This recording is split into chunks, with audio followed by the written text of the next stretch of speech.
My dear friends, good morning to all of you. We had an excellent session in the morning where we met a lot of very senior people who are green enthusiastic from different parts of the country. And we also saw the award function. Now we are coming to the basics, the most important thing. And the discussion what we are going to discuss is on green architecture. What makes a home a living building? The subject that we are going to discuss, and we have three very eminent people who are with us. One thing is probably our friend here can start his talk. Mr. Madan Ramaiah can start his talk. I would like to introduce Architect Madan. Architect Madan Ramaiah graduated from the prestigious Columbia University, New York. He has over 16 years experience working in Indian and international firms, leading several award-winning master plans with special emphasis on passive and active sustainable strategies.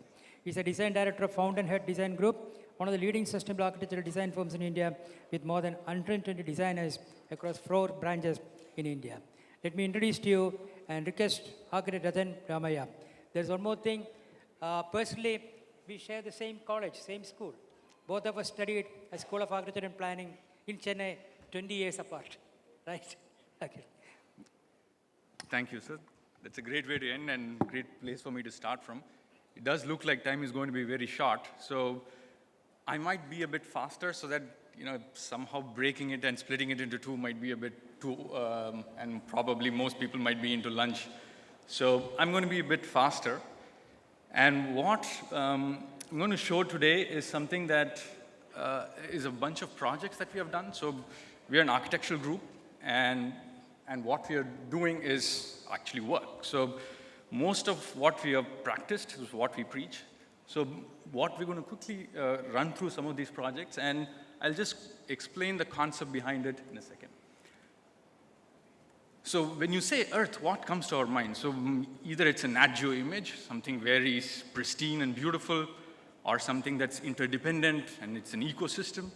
Sometimes it's a material if you're an architect. But how many people think about it as soil, right? Something that you stand on, something that is humbly below you and really is the reason why we are surviving.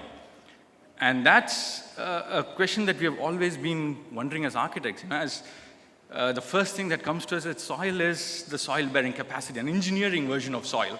So either we think of something that holds buildings. So the perception of architects when it comes to soil, so it's something that shouldn't give away, or it should be something that should be moved out of the way. So that's how we see earth movers, soil-bearing capacity. So architects are not really into being sensitive to the place they are building as a place that grows rather than as a place to put things onto. And where are we after replacing this? Where are we? How meaningful is the difference we are making after removing, let's say, the soil or move the earth out of the place? Right? Today, the real estate industry is under high pressure to produce a lot of homes. As a private sector, there's a lot of pressure to create a USP-based.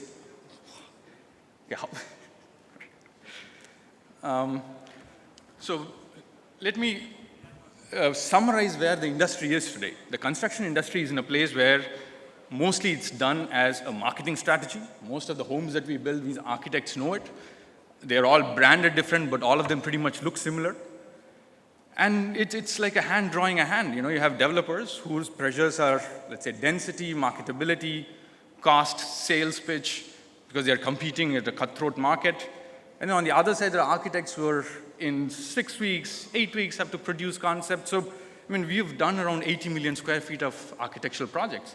So on a daily basis, we are facing extraordinary situations where we have to come up with solutions, but they have to be innovative, they have to be special for that client. And in most cases, it doesn't happen. They become standardized, they are quick turnaround solutions, and most of it is spent on the physicality, FSI, numbers, and hardly the heart of the project goes towards making it a sustainable community. So where does this leaves us in this vicious cycle of the rate of expansion versus how quickly we can respond to it. So our simple realization is this: for architects to really make an impact in the sustainable industry, we have to expand. expand our thinking, expand our field of practice, get into things that we have not done before. And we should not only talk about sustainability as something that is a quest for building a building. It has to be about building an ecosystem. Like Apple, let's say the Apple phone is not the greatest thing built. The ecosystem that was created by Steve Jobs to create the App Store to it, that's what makes everybody's iPhone different. So how do we as architects create an ecosystem that's not just for people, for plans, for intentions of social spirit, and how do you exercise it as a collective sustainable responsibility? So we kind of as an office took this as a challenge and said, let us expand into fields that we don't know. We became a developer. In practice, we actually started to do a project that we thought would be an experimental project and something that breaks away from the notion of urbanity the way we know it. So we wanted to find the synergy between urban and rural and move away from a society of consumption into production. And the first thing that comes to mind is health. In today's world, where people are missing out is on the health sector, because most of what we eat is not what we should eat. I mean, people are from pesticides. I mean, there's so many things that are polluting our environment. So just to begin from that perspective, becoming a production-based resident rather than a consumer-based resident as a lifestyle is where we thought as architects the first step should be. And looking at, I mean, it's a very simple mathematic of saying generally you need around half an acre to 1 acre per person to be a sustainable farm-based lifestyle. If that math were to work on some of the bigger cities, they need to grow almost 164 times in case of Bombay. So it really needs that amount of farming to actually feed the people. So densifying is not something that's just happening in one place. It's actually putting bigger straws and bigger straws to suck from somewhere much farther from where you are actually grounding yourself. So then where is this urbanity leading us? Are we just becoming more and more dense and actually making it less and less sustainable for the surrounding environment while thinking that we are creating something extremely sustainable? So we said, let us go and try to become sustainable as an individual. Is it possible? Right? If I were to make my own food as an architect, can we have full control over the environment that I'm creating, that the person who stays there is actually fully sustainable? And this is the first one we started with. It was a small farmhouse that we built for ourselves. And after a point, the barren area you see in the back was meant to be a farm. We just couldn't handle it. It was just too much of effort. We lacked the skill. Something that is just growing crops is not an easy thing anymore. So we went to a larger scale. It works when it becomes a community, when people share the burden of the issues that are around it. The issues become simpler and it's easier to handle. So we created a community which was 2/3 farming and 1/3, 2/3 of collective farming and 1/3 of personal farming. So it's a master planned community. So it is, I mean, it's a different version of affordability. Probably I'll explain it to you in a bit. So this is how we picked a site that was completely barren, but around it was fully a farmland. So the idea was, how do we bring it back into this community and make it inclusive? Because at the end of the day, most of what we are doing is driven by a certain selfish attitude as humans. We say sustainability, but it is not for Earth. Earth doesn't need to be. I mean, we need to be sustainable. We need to protect ourselves. Earth can, in one tsunami, finish all of us. So the real notion of sustainability is actually protection of our own human existence. So agriculture becoming the center of this project is where we are focusing our development on. And this is what it is as of today. It's partially done. We are still progressing on some of the most key items. But I'm not going to talk about the architecture. I'm really going to talk about the environment, the ecosystem that we are creating. First thing about a development like that is we don't build and then the landscape comes in the end. It is first the farm. It's first the ecosystem that's created, and then we come and inhabit it. So we created a 7-stage sustainability process that starts from food and goes with water, energy, earth being the center point, shelter, air, and people. So sustainability to us is not obviously for most of us who are here, we don't see it as a rating system. We really see it as a responsibility that we have to respond to. So in that sense, we created our own methodology and idea for how we'll measure the sustainability of our project. And these 7 items, we call them Saptapada, like 7 steps for ourselves. They are not independent items. They are all working as a collective system, and they're all interdependent. They're all working with each other, just like an ecosystem would. And this is the beauty about doing a larger project, is because you can actually invest in thinking about a bigger picture than a house as a house. So the farm itself has multiple, it's a biodiverse farm, so it's not a monocrop. And it has, obviously, animal husbandry to add to it. And it's a fully organic farm, so we had to learn as architects how to do all of these, right? So we had to bring people in, we had to understand agriculture, because most of the money is coming from not from commercial investors. These are people who are genuinely interested in creating a sustainable life. So from farm as a produce to medicinal plants, so this is what first got created in the project. And it became a possibility to actually start selling it, because then you create an ecosystem that is sustainable by itself, because the economy works within it. And we created a system of delivery, so we had to understand that. So slowly our scope of what design means kind of starts changing. And how does it become affordable? Because at the end of the day, if you want to own a small house, in Mumbai, it might be 3 or 4 crores. I mean, an independent house would cost a huge number, 10 crores maybe. But in a place like Hyderabad, where the amount of cost per land is very low, it makes absolute sense. Unless you're greedy, you don't have to build a lot, because you're not paying a lot for the land. There is no FAR, if you know. There's no FSI in Hyderabad. So you can build how much you want, or how much little you want, but make it sustainable and economically viable.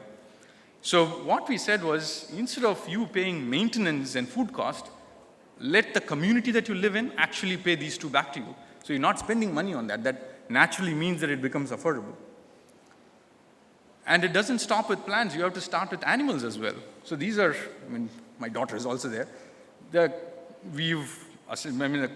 whole organic farming is based on a cow-based system. So you need to have cows, because cows produce the manure, and the manure goes into the farm, and you have milk that you drink. So it's a complete sustainable cycle.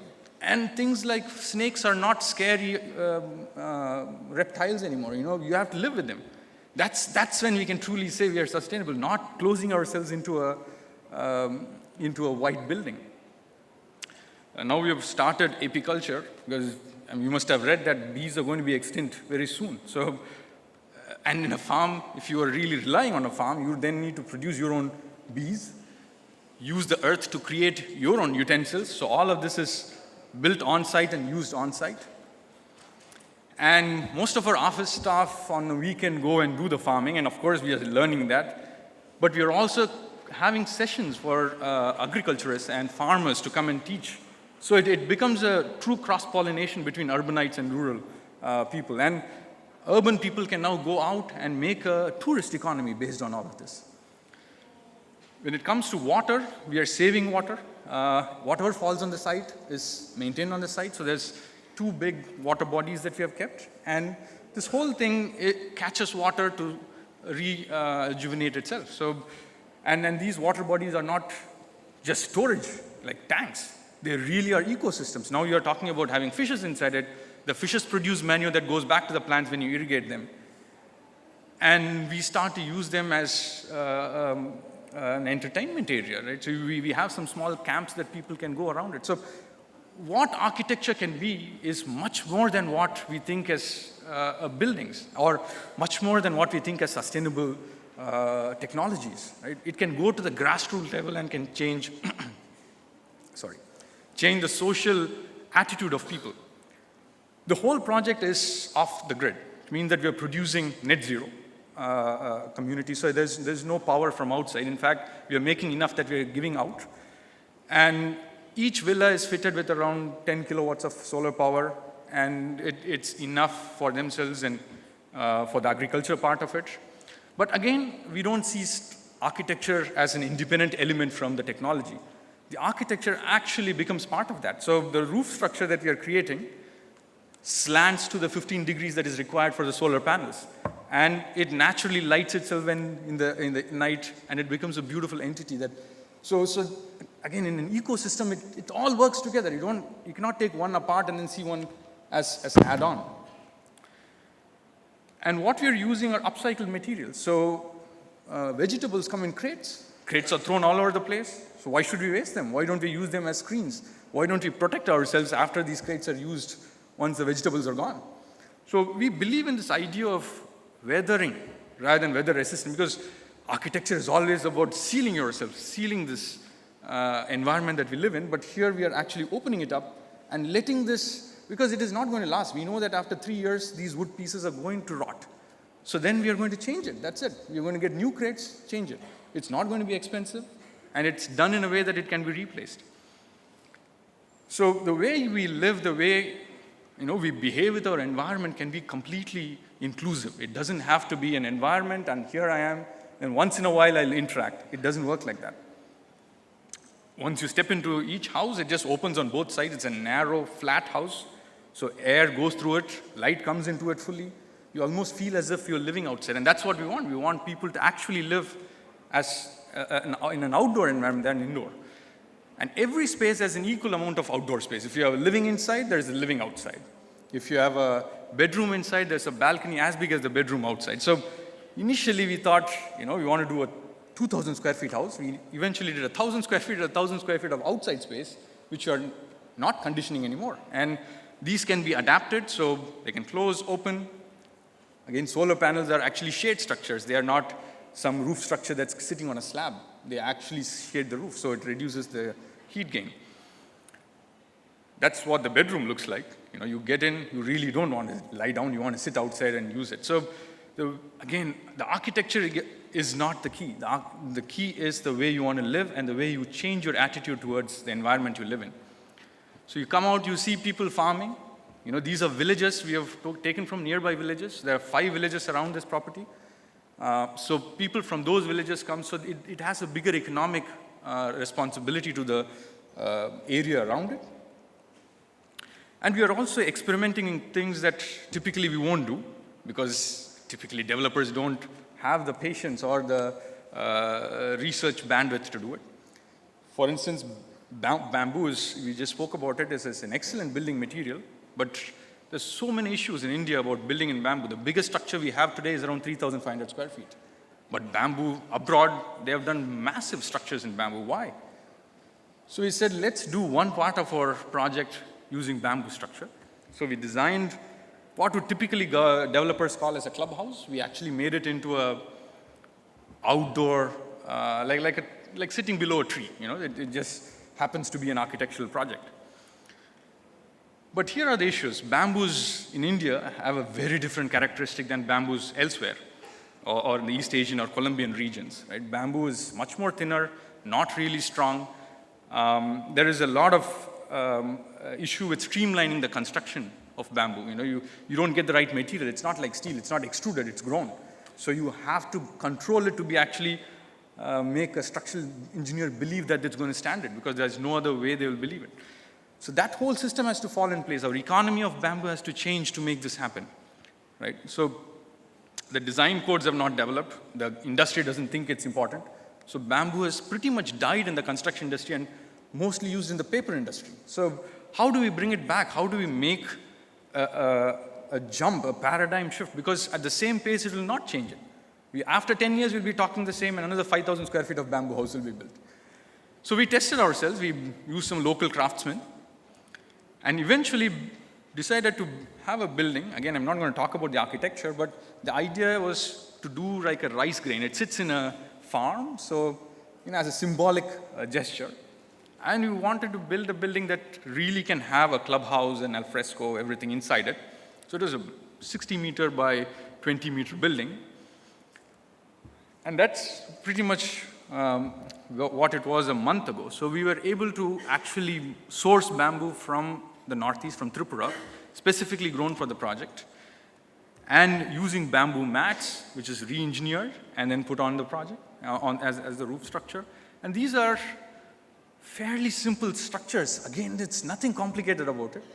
But this is today the biggest bamboo structure in India. It's around 15,000 square feet, but absolutely, it misses in scale when it compares to what is there abroad. That's how far back we are, right? As an ecosystem, we are not developing. We're talking about it as independent elements, but as an ecosystem, we're not developing. And this is the roof structure. All of this was done by a company in Goa called Native Conback. They have really tried it. They're joint venturing with Tatas to really figure out how to grow bamboo as a construction material. So there's a huge gap between what we can do and what is actually possible in the industry. That's upper deck. So we opened this structure a couple of weeks ago during the World Bamboo Day. A lot of interest, a lot of people came over. We had a lot of talks, so there's a lot of cross-pollination of ideas. Now they are coming into a system which looks green, which is sustainable, and you're building and you're thinking sustainable, you're creating an ecosystem again. And the interesting part of that was that when you see these brown walls, they were it's a mud plaster that was actually made on site. This is most of us in our office and the residents who are living there. We made our own mud. It was a dance in the rain. It's a brown holi. So after we did that, we just had it with the help of a potter, painted the building. And this also kind of opens up possibilities for innovators to come and join us. There are a bunch of engineers who came to us and said, what if we make a treadmill that can actually generate energy and not spend energy?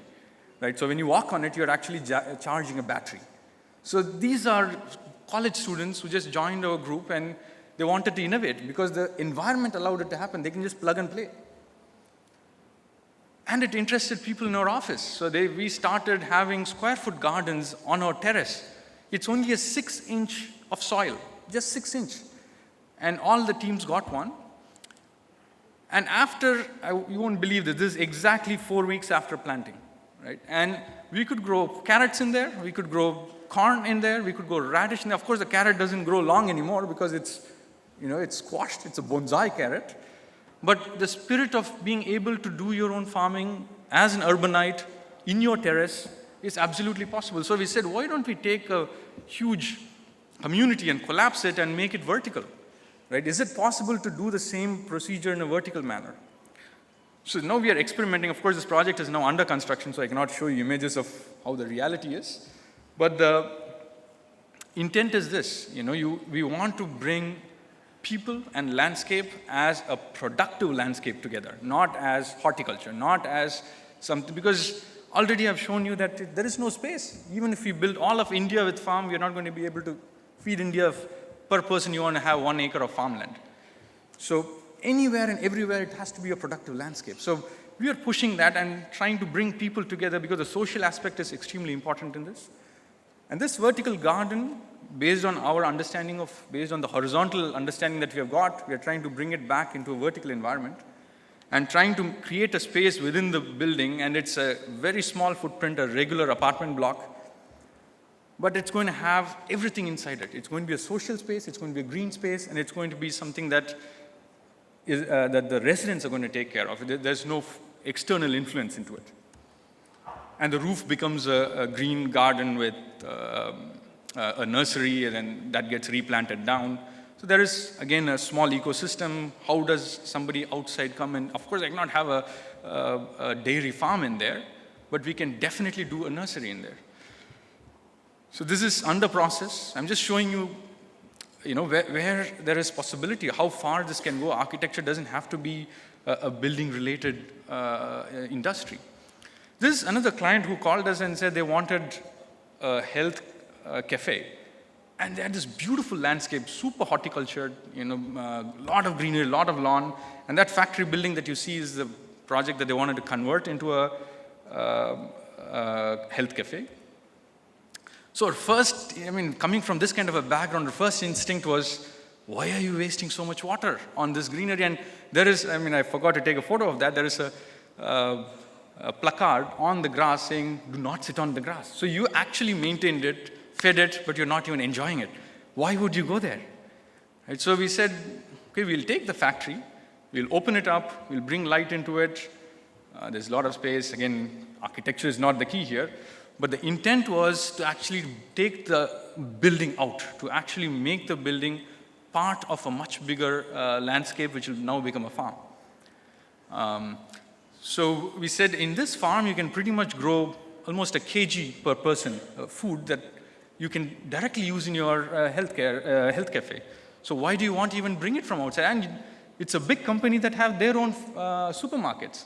So why don't you just use that supermarket or sell this produce to the people who are working there?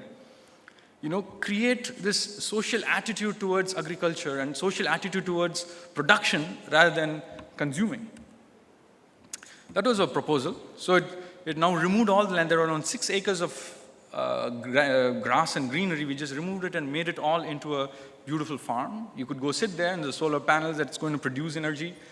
It's an indoor-outdoor environment. So of course, if it is very hot, you can go inside. But most of the year, you can do without the air conditioning. All the knowledge that we had, or the small amount of information we had from the previous bamboo experiences, now we know that we can push it some more.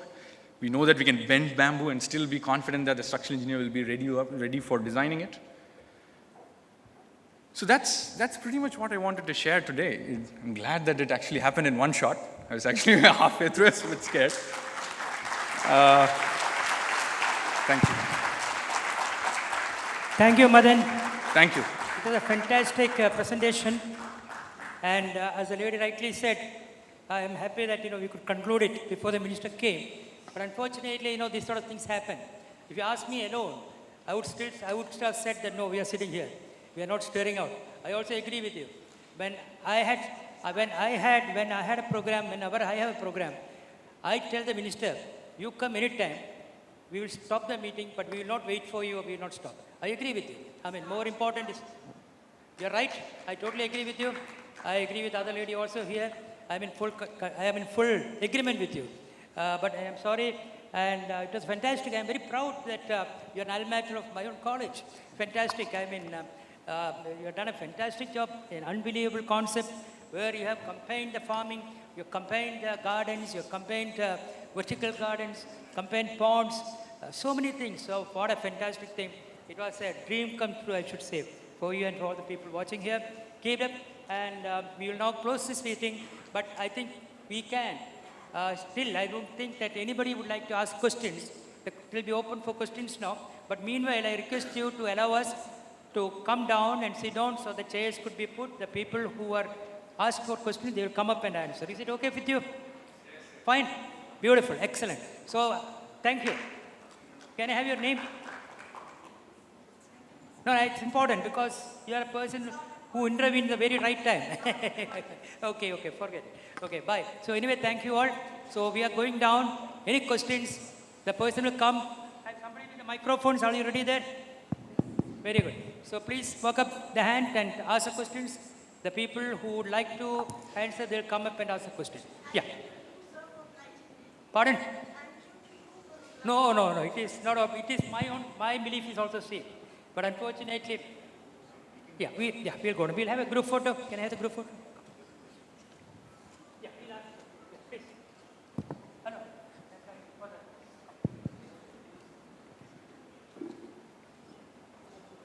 Yeah.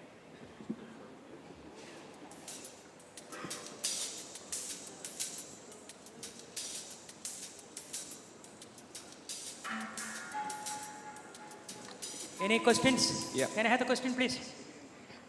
Please tell your name and also to whom the question is asked, pointed to, and the question after that. Yeah. I'm Dharmaraj, coming from Karnataka. I have a question regarding affordable housing. Now, you were talking about various aspects of affordable housing. Sir, my one request to this august body is, this affordable housing, how much ever you try from the private sector, it might not happen. For the simple reason, the costliest part of housing is the land cost in urban areas, in cities. And how the margin generally in this affordable housing, if at all any builder is keeping, according to me, it's very nominal. But the major cost is the land, and the private developers can't do much about that. And when the size of the house or the apartment is less, the cost is not going to be proportionately per square feet. How much ever reduced specs you give, Yeah, the cost is going to be No, more. you're talking about the land cost component, which is very high. So the only option is the government partnering with the private sector, for which there has to be proper regulation. Rajasthan has brought in a reasonably good regulation, but still nothing much is happening. Karnataka government did something, but did in a very I haphazard think, way. yeah, thank you, So Raman. can this august body interact with the government, bring in a good affordable housing policy and an act, a regulation, not just a policy. Policy everybody is having. Policies cannot be made implementable. I under- altogether, yeah, thank you, Jamesh. I altogether agree with you. I think this is a question probably you have put to the body of IGBC. yes. We surely do the needful. I think it's a very interesting thing, very positive thing you're talking about. That is government to subsidize the land cost so that you can sell the building at a very comfortable, very affordable cost. Thank you. Any other questions? Anybody else? Yeah, please. Hello, first, sir. your I'm name? Nikhil Dude. I'm an question? architecture student from Sir JJ College of Architecture. My question is to Matan, sir. Oh, Yeah, the question is, you said, sir, you got some 5 villages together in your project. Actually, even I'm working on a project in Wada region near Mumbai, when in similar kind of proposal I'm working on. So my question is, how was your entire experience of interacting with the rurals? Because you said that the villages were brought together and they were told to farm on your land. So how was the entire experience?